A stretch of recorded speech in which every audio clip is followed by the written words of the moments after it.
So this chart is based off the amazing work done by Deanna Jump. I have simply translated it into French and created a chart that is bilingual that you can use with your learner to help build these strategies.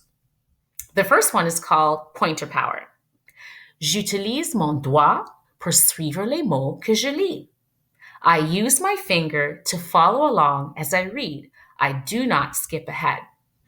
It is important to help young learners use their pointer power. This could be using a finger, or I've seen teachers use a popsicle stick and they stick a star on top of it, like a sticker or a foamy on top. But the goal is to help the learner stay guided so that they're not skipping ahead, but they're pointing at each word and they're following along. Next, this is eagle eye. J'utilise mes yeux pour voir les images. So, eagle eye is as follows. I look at the picture clues to help me understand a word or idea in the story. I can do a picture walk to understand and make predictions about what I read. So, this is a great strategy for young learners because typically books for young learners have lots of illustrations. The illustrations they serve to help young learners understand the story. So this is a great strategy that a child can pull out of their back pocket in order to read. I also would argue that eagle eye is good to teach young learners to look at the actual word, to follow the letters, because sometimes learners do that. Sometimes if you're doing a shared reading exercise with them and they're repeating after you, they may not be looking at the word. They may be repeating what you're saying and understanding that way, but we want them to actually look at the text. So don't forget eagle eye. That's a great reminder. Next, we have lips the fish. So, j'utilise mes lèvres pour prononcer les sons. I use my lips to sound out the letter sounds that I know. This is an excellent foundation, and it begins with the first letter. Remind your learner to use their lips to sound out the words or the letter sounds that they know. Next, we've got Chunky Monkey. Je cherche pour les digraphes que je connais. So I look for sound blends that I know. I also look for little words hidden in big words. This is a great strategy because we want learners to graduate from the individual sounds in the letters of a word and forming blends and being able to recognize them. So it's called chunking, hence Chunky Monkey. This is also great for syllables. Stretchy Stink.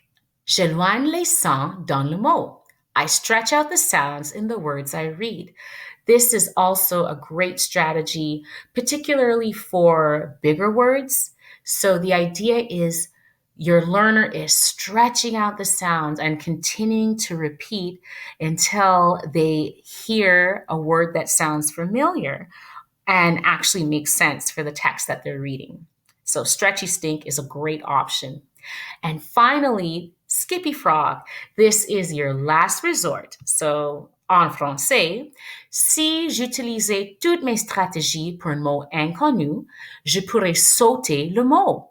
Je peux trouver le sens du mot plus tard dans l'histoire. If I have used all my strategies and still don't know the word, I skip it. I might figure it out later.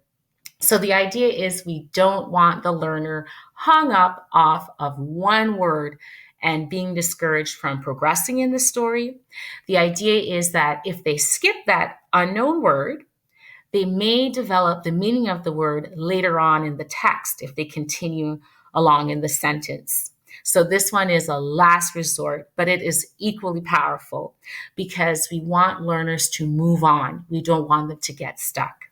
So to review, we start with our pointer power to keep our learner guided and following along. Next, we have eagle eye. The idea is to use the strategy of looking at the picture clues and, as I recommend, keeping our eyes on the text. Next, lips the fish to help the learner remember to sound out the letter sounds that they know. Chunky monkey, so progressing from individual letter sounds and using blends, chunking them up. Stretchy snake, so stretching out the word and keep on repeating until we hear a possible word that we know or get the meaning. And finally, Skippy Frog, skipping a word that we don't know, moving on in the sentence or in the sentences that follow, and hopefully getting the meaning of the word later.